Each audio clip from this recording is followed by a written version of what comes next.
Notre prochain présentateur, Narcomed. Première question d'entrée de jeu. Y a-t-il des gens nerveux dans la salle? Pas mal le seul, là, je pense. C'est ma première conférence ici devant autant de gens, même devant plus de 4 personnes. Donc, on va essayer de faire ça bien. Aujourd'hui, le sujet, c'est Seul à la guerre, comment survivre? Donc, qui je suis, pour ceux qui ne me connaissent pas, sûrement le 85% de la salle. Je m'appelle Danny Boivin, je suis narcomède sur le Discord, je suis assez présent, du plein de niaiseries, là, vous pouvez facilement me reconnaître. Au niveau de mon background, j'ai travaillé pendant 7 ans comme sysadmin, principalement sysadmin plus Linux Windows, et ça fait 5 ans que je suis dans le domaine de cyber. Je me considère vraiment comme un genre de couteau suisse généraliste. C'est important de le mentionner, là, j'aime vraiment beaucoup les olives, parce que si vous voulez me faire des cadeaux après, un bon pot d'olives, là, ça va me faire très plaisir. Sinon, je suis un amateur de jeux de rôle. Vous ne direz pas mon âge, mais j'ai commencé à jouer à Donjons Dragons première édition. Quand un nain et un elfe, c'était une classe. Fait que ça remonte à très, très, très loin. Donc aujourd'hui, dans l'agenda, on a quoi? On a de comprendre la solitude. On va voir un peu les raisons, là, il y en a plusieurs, mais un peu voir les raisons pourquoi on est tout seul dans notre domaine ou pourquoi il n'y a personne au niveau cyber. Ça arrive ça aussi, hein? Souvent, on va voir, mettons, un sysadmin, qu'il y a le rôle de sysadmin, technicien, gestionnaire de projet, puis en plus, il y a la sécurité sur les épaules, mais à chaque fois qu'il veut faire des recommandations, la haute direction ne l'écoute pas. C'est la réalité, on ne se le cachera pas, mais que j'envers tous les directeurs qui sont ici dans la salle, là. Mais il faut dire les 4 vérités aujourd'hui, je suis là pour ça. Sinon, après ça, on va voir les défis qui s'offrent à nous. Hein, il y en a vraiment plusieurs quand on est tout seul.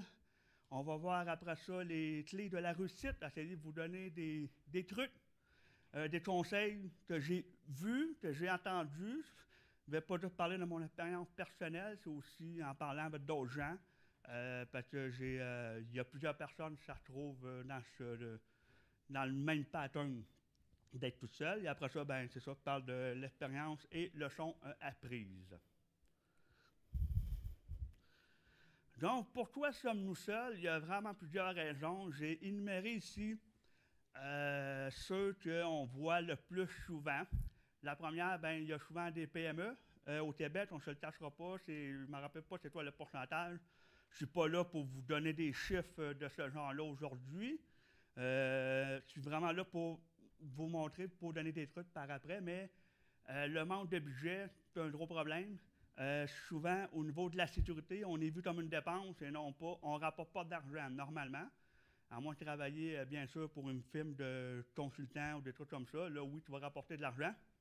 Mais souvent, tu es vu comme une dépense. Donc, ça peut être difficile d'aller chercher du budget. Manque de personnel qualifié. Y a-t-il des ressources humaines dans la salle? Là, voir si tu veux me faire lancer des roches. Non, c'est parfait. Ça, c'est un petit message pour ressources humaines, mais ils ne sont pas là. Ils l'écouteront sur YouTube. J'ai mis manque de personnel qualifié, entre guillemets. La raison pour ça, c'est qu'on entend souvent les gens dire on manque de personnel qui est qualifié, on manque, il y a plus de main-d'œuvre, et ainsi de suite.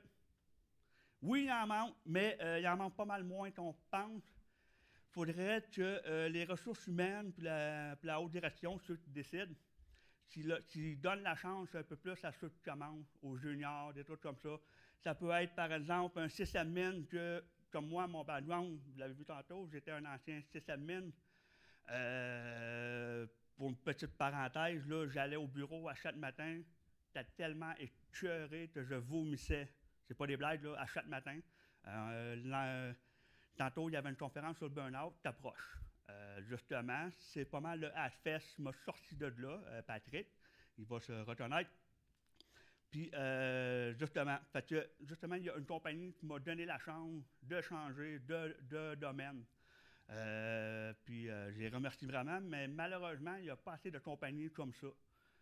Souvent, quand on recherche, quand on regarde les offres d'emploi, c'est quoi qu'on voit? On recherche des analystes qui ont fait du pentest, qui ont fait du forensic, qui ont fait de la défense, qui ont travaillé dans un purple team, ils ont 20 ans d'expérience, mais on leur offre 70 000 par année. C'est pas trop réaliste, mais c'est ça qu'on voit beaucoup, surtout au Québec. Donc, je suis content de ne pas avoir de ressources humaines, j'ai pas de roche. Donc, après ça, la taille de l'entreprise. Souvent, on se le dit, comme une équipe, mettons, une compagnie de 30 personnes, c'est sûr que tu n'auras pas là, une équipe au niveau sécurité de 10-15. Tu ne peux pas avoir la moitié. Comme j'ai dit, souvent, ça va être le sysadmin, c'est technicien, c'est expert au niveau sécurité, puis il fait un peu de tout. Il est même DBA à 16 heures. C'est vraiment pas évident. Le deuxième, celui-là va peut-être me faire lancer des roches par les directeurs, tout ça, s'il y en a, mais le manque de culture et le manque de compréhension de la haute direction, souvent. Ça, c'est un gros enjeu qu'on voit présentement. C'est qu'il n'y a pas assez, je pense, du monde dans la haute direction qui sont techniques. Souvent, c'est ce qu'on va voir dans la haute direction, c'est des MBA, des comptables, des avocats. Est-ce que vraiment il y a un ancien sysadmin, un ancien architecte, quelqu'un de technique pour justement démontrer cette vision-là dans l'entreprise pour essayer de mieux comprendre aussi les enjeux de sécurité. J'ai commencé à lire un livre dernièrement, c'est vraiment intéressant, là. Puis il mentionnait les deux premières choses dans le livre. C'était j'ai trouvé ça très drôle, le premier point, c'était « Personne ne comprend ta job ». Vraiment personne. Donc, tu essaies de vendre de quoi que personne ne comprend. 2, mais tout le monde s'en calisse. C'est vraiment la réalité, malheureusement. Souvent, on va entendre « Ah, la cybersécurité, c'est tellement important. » Puis là, ça va sûrement passer, mettons, à TVA, genre « Ah, il y a eu le Hackfest en fin de semaine. C'est important, la sécurité. » Mais quand c'est le temps de demander des budgets, tu n'en as pas. Quand c'est le temps d'engager des nouvelles ressources, tu n'en as pas. Donc, est-ce que la sécurité, c'est vraiment important pour la haute direction puis les entreprises? Oui, juste à temps qu'il arrive une bad lot, là, peut-être, ils vont investir de l'argent. Et encore, j'ai déjà vu, j'ai des acolytes et il n'y a pas eu de budget. Même une petite histoire, mais je me suis fait aboler mon poste. Mais bon, ça, c'est un autre parenthèse. Dépendance externe, les sources externes, ça, c'est bien, ça peut être bien. Souvent, on peut avoir recours à une compagnie externe pour aller, mettons, exemple, tu peux mettre à l'externe ton monitoring pour ton SIEM ou des trucs comme ça. C'est bien, j'ai rien contre ça, ça peut être bien dans certaines compagnies et tout. Mais de grâce, les décideurs, choisissez la bonne compagnie.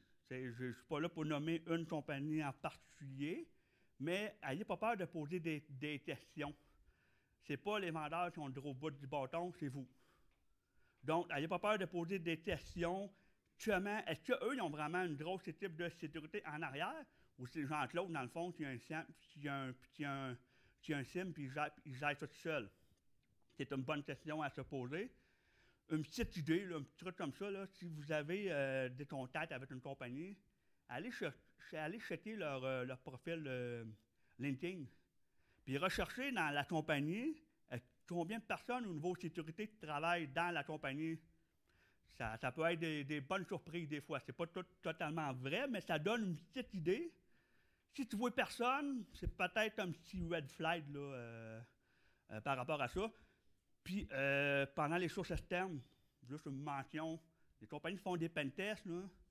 Faites attention de grâce quand vous choisissez une compagnie pour faire des pentests, posez des questions. Comment vous faites les pentests? Est-ce que c'est manuel ou si, dans le fond, c'est un scanner de Tenable, Qualys ou autre? Il y a plusieurs compagnies de pentests qui vendent des pentests, mais en réalité, c'est pas vraiment des pentests. Bref, n'ayez pas peur de poser des questions. Croyance en la technologie. Combien de fois j'ai vu et entendu des vendeurs Il y a des vendeurs, je m'excuse d'avance, je sais, vous êtes là pour faire votre travail. Mais combien de fois j'ai entendu des histoires comme « Ah, on va te vendre une belle bébelle, là, ça va te trouver tous tes problèmes, tes anomalies, tu n'auras besoin de rien faire. Tout se fait seul. » Mais en réalité, quand c'est le temps d'opérer la machine, c'est un autre problème. Ça ne marche pas vraiment comme tu veux. Ils ne trouvent pas vraiment des alertes. Tu as des faux positifs en n'en plus finir, puis ainsi de suite. Et le dernier point, c'est l'aveuglement volontaire. Souvent, on le sait qu'il y a des problèmes, mais ça n'arrivera pas à nous. On ne se fera pas attaquer. On n'a pas d'intérêt pour les criminels ou des trucs comme ça. Mais aussitôt que vous avez des données sensibles, vous êtes un intérêt pour les criminels, peu importe ce type de données. Bon, c'était mes lanceurs de roches. Les défis, présentement, ça, je suis content. J'ai vu de plus en plus ça dans plusieurs conférences et tout. Ils parlent de plus en plus de la charge mentale. Là. Je m'excuse, c'est pas une affaire de femmes. Là. C'est vraiment charge mentale au niveau de travail, puis ainsi de suite. Et souvent, on a tendance à balayer ça un peu comme en dessous de la porte. Voulant dire qu'on ne prend pas ça au sérieux. Puis je pense que c'est très important de prendre ça vraiment au sérieux, parce que quand on est tout seul dans une, tu sais, mettons, comme je disais tantôt, tu es un système puis tu fais un peu de tout. Le problème de multitâche, je suis là. Hein? Tu n'arrêtes pas de faire plusieurs choses en même temps. Après ça, tu as le président qui vient te voir. Moi, j'ai besoin de quelque chose. Tu as toilette à la réception qui vient te voir. Moi, j'ai besoin de quelque chose. C'est plus urgent. Tu as André, puis ainsi de suite. Puis là, ça finit plus. Puis tu ne sais plus vraiment où mettre la tête. Parce que ça peut être vraiment très difficile pour la charge de travail. Un autre problème relié à ça, c'est que quand tu t'en vas après ça en vacances, tu es tout seul. Ton plan B, c'est-tu? Ta relève, c'est-tu? Tu n'en as pas. Fait que là, dans le fond, tu t'en vas en camping, tu espères qu'il n'y a pas de réseau, comme ça, tu n'auras pas d'appel. Mais sinon, tu risques d'avoir des téléphones, parce qu'il y a tout le temps toi qui ne marche pas, surtout quand tu es en vacances et à Noël. Là. Ça m'est arrivé souvent.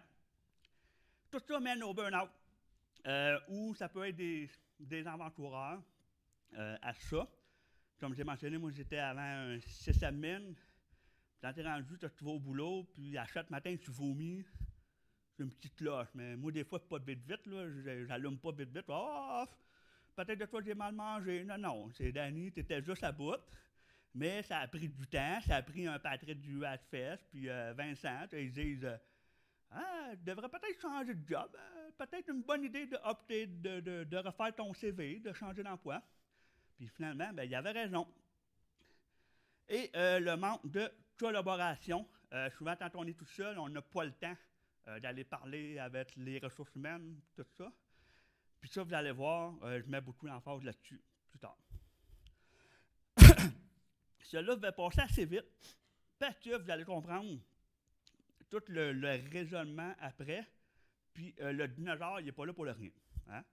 Moi, quand je fais des slides, là, c'est pas c'est beau un dinosaure, moi, mettre un dinosaure. Non. Si le dinosaure il est là, il y a une raison qu'il est là. C'est parce que souvent, on entend le mot IA. IA, c'est donc ben hot. Là, les criminels, ils vont utiliser le IA, puis là, il va y avoir des attaques de fous, genre. Tout le monde l'a déjà vu sur l'Internet, là, les fameux maps là, de Pew Pew, là. Je me rappelle plus comment tu appelles ça, là. Hein, les fameux maps de Pew Pew, c'est donc bien impressionnant. On pense que ça va être de même.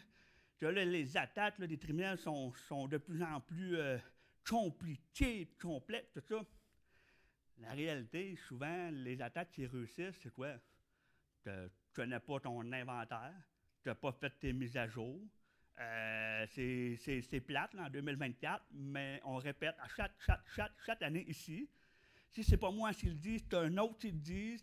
Pendant les podcasts de sécurité, on le dit. Pendant les entrevues que, mettons, Jacques Sauvé, il peut donner à TVA, il le dit. On n'arrête pas de le dire, puis ça ne rentre pas.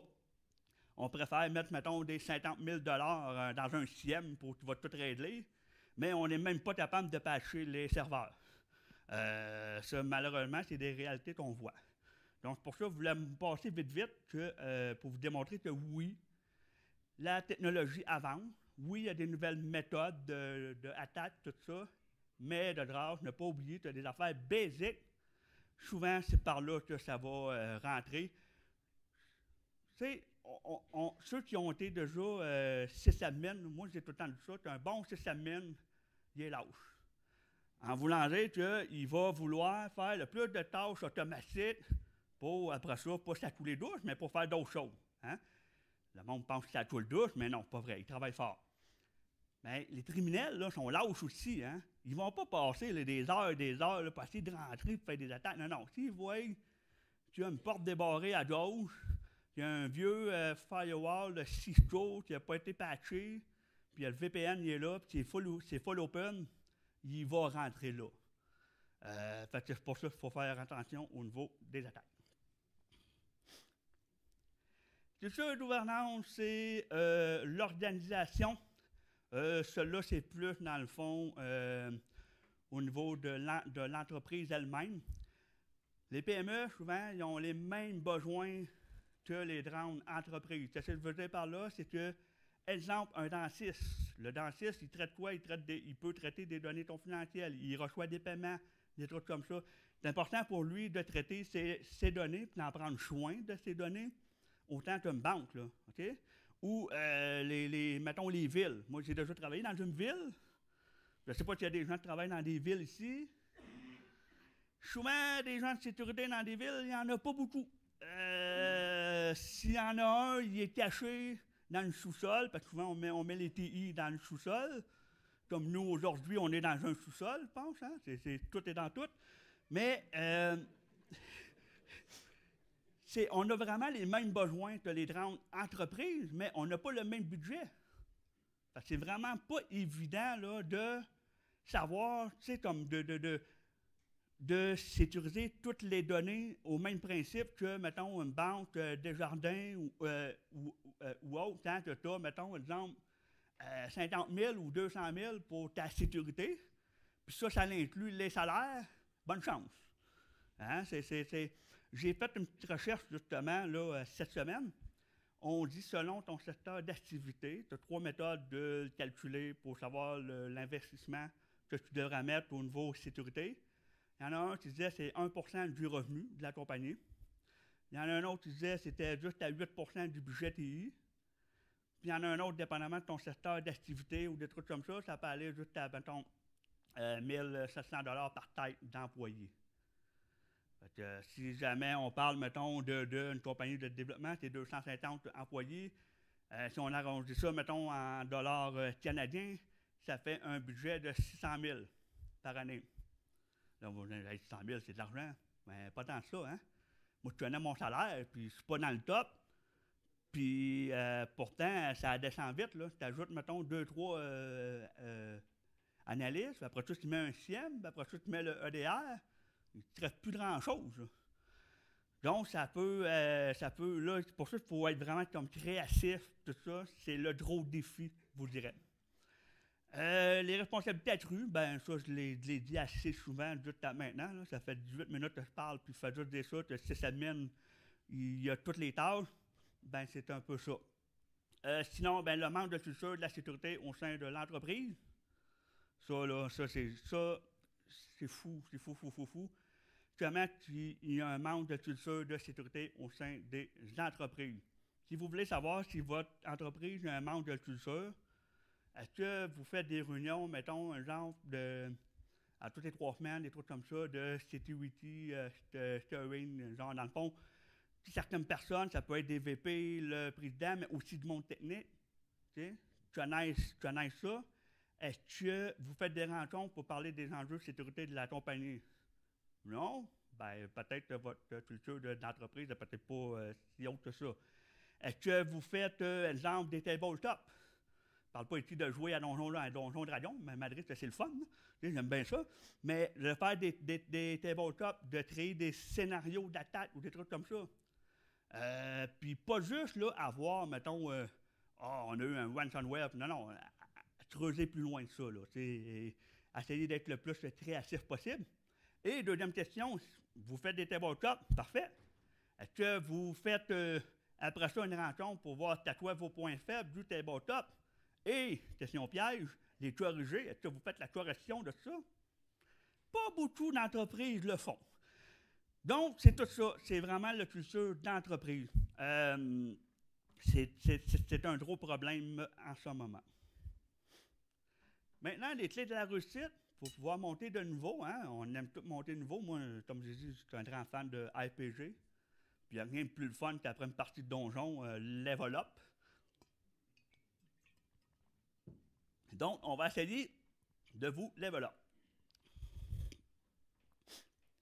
Je ne vais pas aller en profondeur ici, c'est vraiment un survol, hein, parce que je n'ai pas assez de 50 minutes pour tout vous expliquer comment faire si vous êtes tout seul dans une compagnie. Donc, vous garage des noms, vous garage des solutions, ça va être ça. Puis à la fin de la présentation, hein, il y a un code QR, c'est pas pour vous envoyer une place louche. Là. C'est sur mon GitHub, ma présentation va être là. Puis j'ai mis les liens dedans. Fait que je vous invite d'aller fouiller là-dedans. Si peut juste vous faire connaître une solution pour vous aider, ça va être parfait. Moi, mon but, c'est vraiment ça aujourd'hui. Donc, quand on est tout seul, la gestion du temps et des priorités, ça peut être vraiment compliqué. On a toute notre façon de travailler. Hein? Je ne suis pas là pour dire, mettons, toi, tu devrais être mode Kanban. Toi, la technique Pomodoro, là, ça va marcher pour toi. Non, peut-être que Vincent, la technique Pomodoro, il s'en contrefou. Peut-être que ça ne marchera pas pour lui. Parce que c'est juste que de prendre la lecture, faire des recherches, puis aller chercher des méthodes de travail puis de gestion du temps qui vont vous aider, vous, et non pas votre voisin. Ça, c'est vraiment important de faire ça. Après ça, d'essayer de vous concentrer sur les tâches critiques et urgentes. Pas les tâches le fun. Hein? On a toutes des tâches le fun, là, je ne sais pas. Moi, ça peut être... par exemple, créer des campagnes de phishing, j'aime ça. Hein? C'est super le fun, tu stimules ça, tu es créatif. Puis là, tu te demandes tout le temps qui va pogner le prochain mois, puis tout ça, c'est moi en tout trip. Mais tu ferais juste des campagnes de phishing, pas sûr que mon boss serait bien content que, hey, tes autres tâches...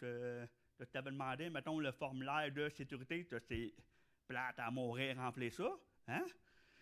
Il n'y a rien que tu détestes le plus dans la vie que ça, mais il faut de la faire. Ça peut être une tâche urgente. Donc, essayez de faire le focus, justement, sur ces tâches-là, qui sont critiques et urgentes, pour, après ça, vous libérer l'esprit. Comme moi, ceux qui me connaissent, là, avant de m'en venir ici, okay, j'arrêtais pas de dire « My God, quelle décision j'ai faite de venir parler devant des gens que tu ne connais pas. » Je me sentais vraiment idiot et imbécile de me auto-infliger ça, parce que j'aime pas ça être ici, j'ai pas de plaisir, mais ça va, OK? Ça va. Ça va.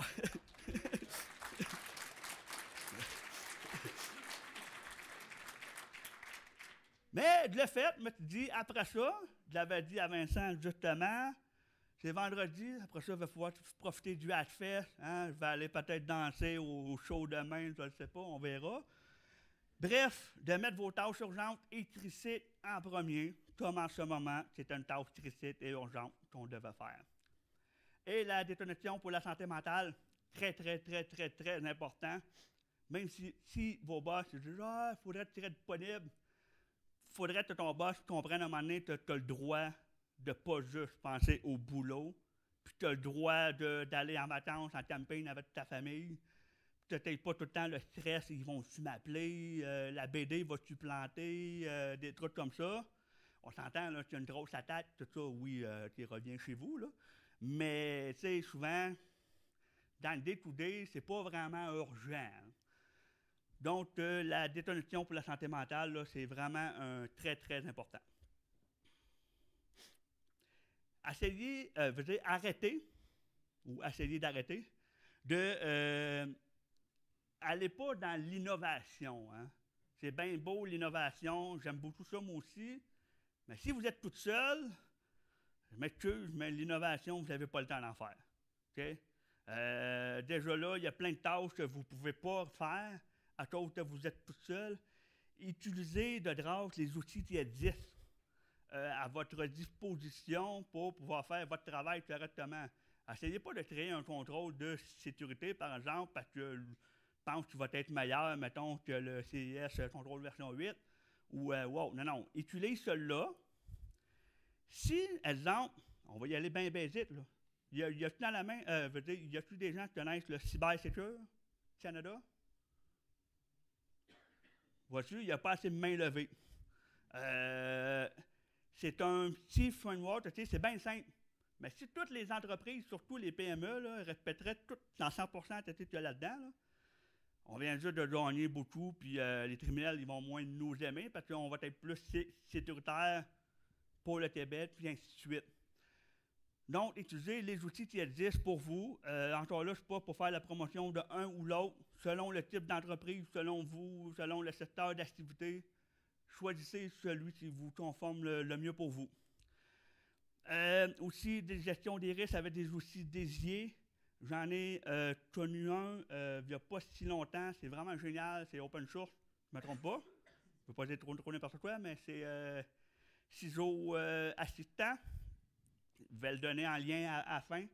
C'est un outil, c'est vraiment génial, justement, pour faire ta gestion des risques, puis ainsi de suite. Tu peux même mettre des contrôles de sécurité là-dedans, mettons SHOT-2 ou des trucs comme ça. Au lieu de faire ça dans un fichier Excel, hein. Je sais qu'il y a des gens là, en administration qui aiment bien les fichiers Excel. Là. Ben, les fichiers Excel, là, c'est pas. On pense qu'en 2024, on peut évoluer un peu, puis lâcher les fichiers Excel, puis utiliser des vraies plateformes. Il y en a qui existent. De grâce, prenez-les. Sinon, des outils pour la gestion de tâches, de ne pas avoir les tâches toutes dans votre tête. Utilisez un Kanban, un Trello ou un Jira. J'aime pas bien Jira, mais c'est beaucoup utilisé en entreprise. Ça marche bien. Donc voilà, utilisez les outils, dans le fond, qui s'offrent à vous pour faire les gestions de projet. Puis de grâce, hein, je sais que le monde des TI, là, notre force, c'est la documentation, tout ça, je sais, hein. Je le sais, la documentation, on est fort là-dedans. Laissez des notes. Hein, il y en a-tu de code ici, des développeurs, sûrement? Hein? Les développeurs, là, vous êtes excellents pour laisser des commentaires, genre, pour expliquer c'est quoi votre code. On sait tout que vous faites ça, là. C'est vraiment magnifique. Continuez comme ça. Mais, dans vos descriptions, mettons Trello, Jira, quand vous accomplissez une tâche, mettez des commentaires. Faites pas juste « donne ».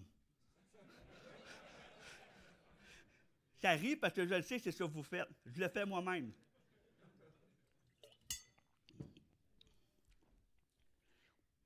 Un point super important, vous allez voir, toute la conférence s'en vient vers ça, la collaboration et la communication. Vous êtes tout seul dans votre entreprise. Automatiquement, vous n'avez pas le temps de parler avec les gens. Vous vous isolez, tout ça. Ça crée que vous ne connaissez pas vraiment la réalité des autres départements. Donc, ça peut être très, très difficile de savoir c'est quoi qui est bon pour eux. Puis, est-ce qu'ils font des affaires pas correctes aussi, hein? Moi, j'ai déjà parlé avec une comptable.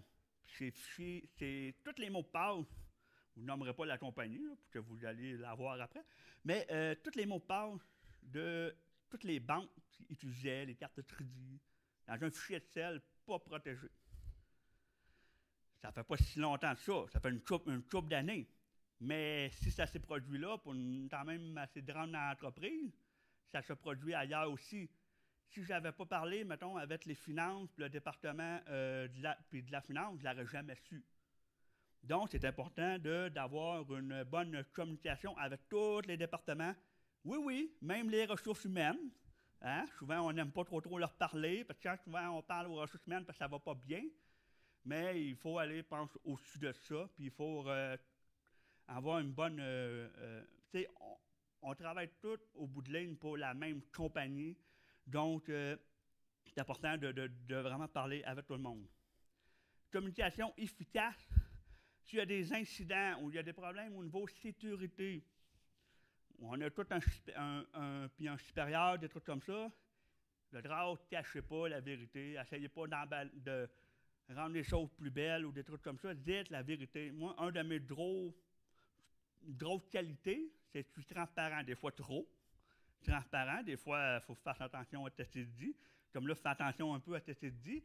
Mais il faut être le plus possible transparent avec ton supérieur pour que lui, tu n'aies pas une vision de tous les jours au niveau sécurité, des opérations, des trucs comme ça, qu'il soit au courant de ce que tu te passes. Si, mettons exemple, il y a l'équipe de sysadmin qu'ils ne corrigent pas, ils font aucun patch, ils s'en foutent, tu envoies des courriels, tout ça, c'est plate, mais à un moment donné, il faut que ça monte en haut. Hein? Tu ne peux pas juste dire, ben, j'ai fait ma job, je l'ai dit. Non, tu ne peux pas faire ça. Monte à un moment donné plus haut, dis-leur. Si après ça, ta haute direction s'en fout, ben là, on en retombe au début, manque de culture, de sécurité dans l'entreprise. Puis ça, c'est pas évident de changer ça. C'est long, c'est un processus, c'est extrêmement long. Il faut répéter et répéter. De quoi c'est vraiment nice aussi que vous pouvez faire pour vous aider, mettre en place des Security Champions. Main levée, tu connais ça, ce concept-là. Les devs, oui, c'est ça, les devs, ils connaissent ça souvent. Pas beaucoup de monde encore là, vois-tu. Security Champion, c'est quoi? Moi, je vais le dire dans mes mots, OK? C'est des gens qui ont un intérêt au niveau sécurité puis qui vont aider l'équipe de sécurité. Ils vont suivre, mettons, exemple, mettons, au niveau, souvent, on voit ça au niveau des équipes de dev, OK? Puis ils vont là vraiment pour aider les équipes, de s'assurer que le code il est bien clean, que le pipeline, que tous les processus sont respectés, des trucs comme ça. Puis s'il y a vraiment des affaires qui sortent comme what the fuck, qu'est-ce qu'il a fait là, lui, ben lui, il va être en mesure de peut-être dire à son équipe, guys, les pratiques qu'on fait, c'est peut-être pas les bonnes. Avant que la gang d'Infoset, les fatigants, nous tape ses oreilles, ben on devrait peut-être nous corriger nos problèmes avant eux y arrivent. Puis ça permet justement aussi de, pour l'équipe de sécurité, qui est souvent une personne ou deux, ben d'avoir une vue d'ensemble avec les autres équipes pour savoir un peu ce qui se passe. Puis tout ça, ça fait que s'il y a plus de gens qui parlent de sécurité dans la compagnie, vous allez chercher des alliés, puis ça fait que la culture de la compagnie, elle va changer peu à peu. Je vous dis, c'est long, hein? Ça peut prendre 1 an, 2 ans, 3 ans. Je sais que souvent le roulement, ça arrive vite. Hein? C'est rare qu'on reste 5 ans, 6 ans dans la même compagnie. Souvent, on a une offre ailleurs plus payante, poup, on s'en va. Mais peut-être que si vous êtes chanceux, vous allez voir les changements, dans le fond, de culture d'entreprise que vous êtes présentement.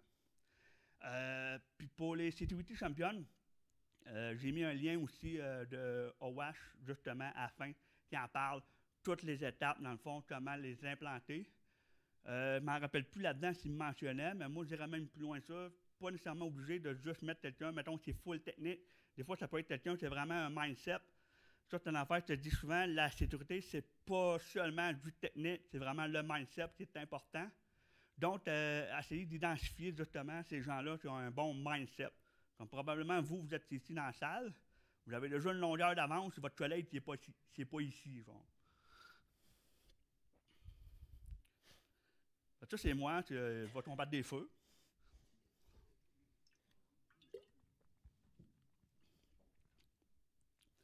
Leçon apprise. Je ne vais pas nommer d'entreprise encore là. Je ne suis pas là pour lancer des roches à eux. Ça peut être des expériences que j'ai vécues moi, mais ça peut être aussi des expériences que j'ai entendues à gauche et à droite. Ceux qui vont connaître la référence, ils vont rire, les autres, ils ne vont pas comprendre, mais c'est correct. Les gens dans la vie n'ont pas tous un Audi blanc. OK? Il y en a qui ont des Audi noirs, puis eux, ben, hein, on ne sait jamais quand ils vont attaquer, tout ça, puis ça fait en sorte que tu es tout le temps sur une défensive. Oui, peut-être que, mettons, la haute direction, on ne s'est pas fait attaquer, mais souvent, la personne qui s'intéresse au niveau sécurité, lui, il n'a pas ce même mindset-là. Lui, il se dit, moi, je le sais que mon firewall, genre, il est vraiment désuet. Je le sais, genre, qu'on a des serveurs, genre, end of life. On a un mail server qui est sur Internet, puis end of life, il le sait. Donc, ça peut être une crainte, puis une angoisse par rapport à ça. Puis souvent, quand on est tout seul, ben, on est seulement réactif, hein, on est rarement proactif. On fait juste éteindre des feux. Puis ça fait que tu n'as pas vraiment le temps, dans le fond, de t'asseoir pour analyser ta situation globale puis prendre les meilleures décisions possibles. Puis souvent, ben, ça fait en sorte que quand souvent tu veux conseiller des choses, ça, je l'ai déjà vécu une fois vraie, là, ça faisait 5 ans que tu disais, mettons, à une entreprise, on devrait faire ci, on devrait inverser ça, on devrait faire telle affaire. Jamais rien ne s'est fait. La compagnie a embauché une firme externe pour faire un audit. Ça a coûté 15 000 $. Toutes les recommandations, c'était toutes les affaires que tu disais depuis 5 ans. Ça, malheureusement, je pense que je ne suis pas le seul dans cette situation-là. Souvent, ça fait longtemps, mettons, que tu es dans une entreprise, des trucs comme ça. On se prend un peu pour acquis, tu es là pour éteindre des feux, mais tu n'es pas vraiment là pour apporter des nouvelles idées. Puis ça, c'est plate. Pour être valorisé dans ton emploi, puis tout ça, ça amène, moi, dans mon cas, ça menait presque au burn-out. Une chose que je voulais dire là-dessus, si vous avez des symptômes de burn-out ou quoi, là, vous ne faites pas « Ouais, moi je suis fort, j'ai fait ça burn-out ». Non, non, allez consulter.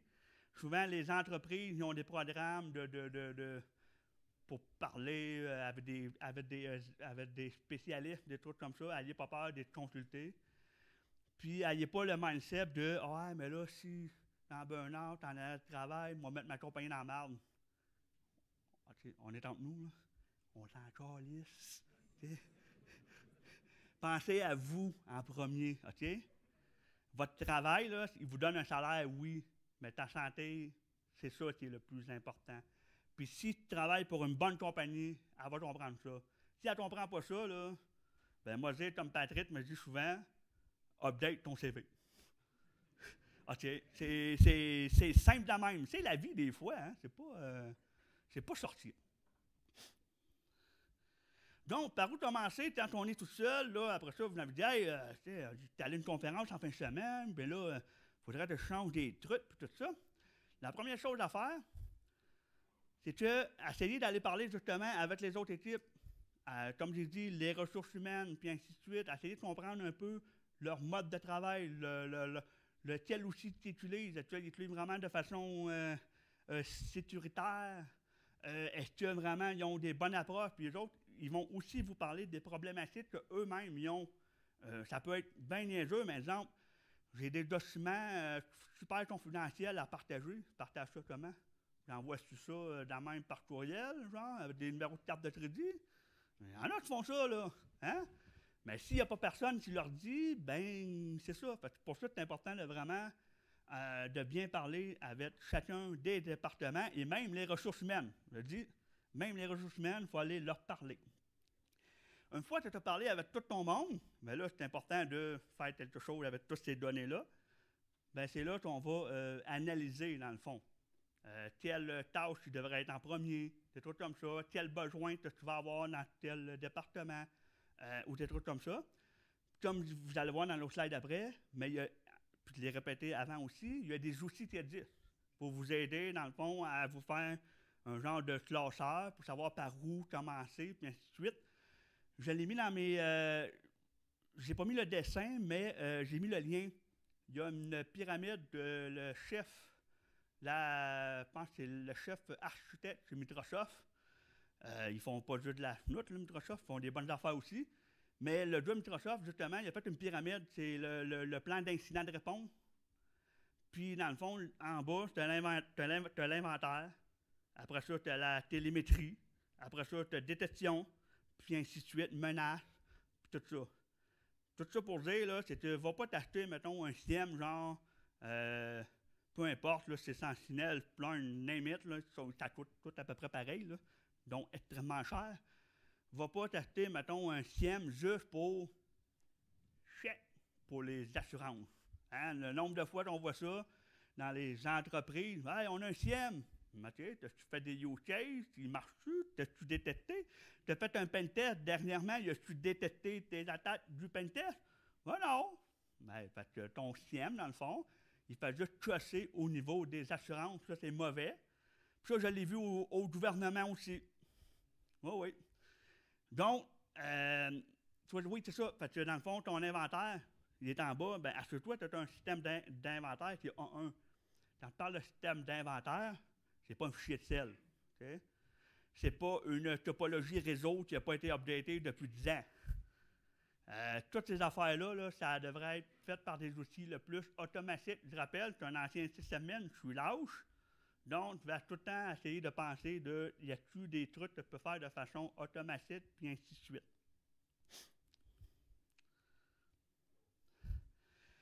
Ça, là, dans le fond, c'est une petite slide qui va vous aider à... Si toutes les entreprises, tout le monde ici, respecterait tout ça, là, parce qu'on parle ici, mettons, rencontre d'équipe, ici. Ici, on parle d'identifier les points de contact clés. Quand on parle d'identifier les points de contact clés, c'est, exemple, mettons, vous avez des fournisseurs, tout ça, est-ce que vous êtes capable de sortir rapidement leur numéro de contact, les ressources? Tu as un incident, tu as besoin d'aide, tu fais quoi? Tu as déjà, mettons, des compagnies en tête que tu peux aller appeler pour t'aider, ou la journée de l'incident, tu vas fouiller sur Internet, j'ai eu un incident, tu vas faire. Il y a bien des entreprises qui vont être comme ça, puis ça, c'est être réactif, parce qu'on essaie d'être plus proactif, et encourager une culture de sécurité. Après ça, dans l'audit, on parle de l'inventaire des actifs, tous les actifs. J'ai des développeurs ici, là. Est-ce que les développeurs, mettons, sont capables de me dire quel dependent bot tu utilises, quel API tu utilises? Il y a bien des développeurs qui ne sont pas capables de dire « Ouais, on a une base de données, on a des dépendances. » C'est là, on l'utilise dans le code à un moment donné, on fait des appels, on fait des requêtes, mais on ne sait pas trop qu'est-ce qu'on a. Tu ne peux pas savoir vraiment quoi sécuriser si tu ne sais même pas qu'est-ce que tu as. Donc, l'inventaire des actifs, ça va juste que tes dépendances dans le code, tes API, tout. Identifier les systèmes critiques. Puis évaluer justement, comme je disais, là, avec les genres de framework, ça peut être le CIS version 8, ça peut être le Cyber Canada, c'est tout ça. Puis, ben, de grâce, les Twitwin, mise à jour des correctifs. Ça va aussi pour les développeurs, justement, qui mettent à jour les dépendances. Ça, souvent, mettons, on va scanner, mettons, puis en tacite. Puis là, on check ça, il y a, mettons, 300 vulnérabilités qui ont rentré cette semaine, mais il y en a 100, c'est juste des updates qui n'ont pas été faits. Ça, il y en a beaucoup. Donc, de grâce, mettez vos trucs à jour. Les sauvegardes, c'est simple, hein? Oui, vous faites vos backups. Déjà, si tout le monde y est fait, parce qu'il y en a qui ne les font pas. Mais est-ce que vos backups sont vérifiés? Puis est-ce que sont s'assurés qu'ils fonctionnent correctement? Faites des restores de backup. J'ai déjà vu, moi, un appel d'une compagnie que sa base de données était corrompue. Puis là, ils nous appellent en panique. Ah, DBA, il faut que tu fasses une restore, mais il ne l'a jamais testé. BD corrompu, ils ont perdu 2 mois de travail. Ben, c'est ça. Fait qu'ils n'ont pas voulu tester leur chose. Puis baisser les attentes. Ça, là, c'est une pointe envers la haute direction. Baisser les attentes envers... Vous ne pouvez pas, comme j'ai dit depuis tantôt, moi, je suis un fan de RPG. T'sais. Ça ne peut pas être vraiment efficace. Tu es un magicien, un ranger, un prêtre, un guerrier. Non, je peux pas. Je peux pas tout faire. Je peux pas être 6 admin, faire du threat modeling sur le coin gauche de la table, puis après ça, faire de l'analyse de menace, puis non, je peux pas. C'est juste impossible. Donc, il faut que les chefs d'entreprise comprennent que s'ils veulent que leur compagnie soit vraiment sécuritaire, engagez du monde. Investissez. Parce que la sécurité, c'est pas juste une dépense. Hein? C'est combien ça coûte, mettons, si tu fais attaquer au niveau de la réputation, tu perds des clients, ça va coûter pas mal plus cher normalement que l'argent que tu vas avoir investi. Ça, c'est une slide qui ne va pas passer au travers, mais c'est encore une slide que je vous laisse à votre disposition, que vous allez pouvoir vérifier après ça, après avoir téléchargé sur Jacob. Donc, c'est tout un peu des Twitwin, un peu ce que moi ferais, mettons, si j'irais dans une entreprise, puis je veux la remettre un peu sur pied, puis qu'elle part vraiment de zéro. Là. Si une entreprise, encore là, implique, fait toutes ces actions-là, on vient juste de grandement s'améliorer. Donc, voici les liens. Dans le fond, tous les liens que j'ai parlé, il y en a d'autres que j'ai plus ou moins parlé, mais qui peut être intéressant pour vous. Sinon, il y a les outils à côté. Ça, c'est des outils, dans le fond, que moi, j'ai souvent utilisés des trucs comme ça. Tu peux être pas de pendu ou open source, des trucs comme ça. Je ne suis pas représentant de rien, je ne suis pas vendeur. Mettons, exemple, LandShooper, c'est un système d'inventaire, ça coûte, pense, 1$ par asset. Parce que c'est vraiment pas dispendieux. Puis quand tu vas avoir un système d'inventaire, mettons, exemple, dans les fichiers Excel, là, tu ajoutes ça, là, parce que là, tu vas avoir des agents, puis il va scanner ton réseau, puis ça va tout se faire seul. Thread GPT, dans le fond, c'est pour faire du threat modeling sur le modèle de menace Thread. Dans le fond, il faut que tu connaisses un API, mettons ChatGPT ou il y en a d'autres, il y a Mistral, AI, tout ça. Puis ça permet, dans le fond, d'analyser une application, tout ça. Ça va te donner une bonne vue d'ensemble pour commencer. C'est pas là pour faire le travail à ta place, hein, c'est juste des outils pour t'aider. Moi, le AI, c'est vraiment même je le vois, c'est pas là pour faire mon boulot, c'est là pour m'aider à faire mon boulot. WASU, j'espère qu'il n'y a pas de représentant de Splunk puis whatever dans la salle, mais c'est un SIEM, c'est open source, vraiment génial. C'est vraiment top. Avec ça, vous pouvez avoir votre SIEM, vous pouvez scanner, dans le fond, vos serveurs pour voir qu'il y a des vulnérabilités et tout ça. Fait que pas besoin d'un scanner de Qualys, Tenable ou autre. Pas besoin d'un SIEM, ça va te couper les yeux de la tête. Puis avec ça, ben, tu vas peut-être avoir de l'argent justement pour engager une personne de plus de ressources parce que tu n'as pas tout investi dans des gros noms, des trucs comme ça. Donc, ça peut être intéressant. Security Onion, c'est plein d'outils au niveau sécurité aussi qui peut être intéressant pour vous. Defect Dojo, je n'ai pas beaucoup travaillé avec encore, mais ça va l'air bien. C'est vraiment au niveau du développement. Dans le fond, ça va un peu centraliser là, tous tes repos, puis ainsi de suite, pour savoir les vulnérabilités que tu as dans ton code ou des trucs comme ça. WebCheck, c'est très bien ça aussi. Si vous voulez là, avoir une vue d'ensemble de est-ce que ma page web elle est sécuritaire ou des trucs comme ça. CISO Assistant, j'en avais parlé, mais c'est vraiment un outil plus gouvernance, puis qui va faire aussi qui va vous aider là, pour l'analyse de menaces ou des trucs comme ça.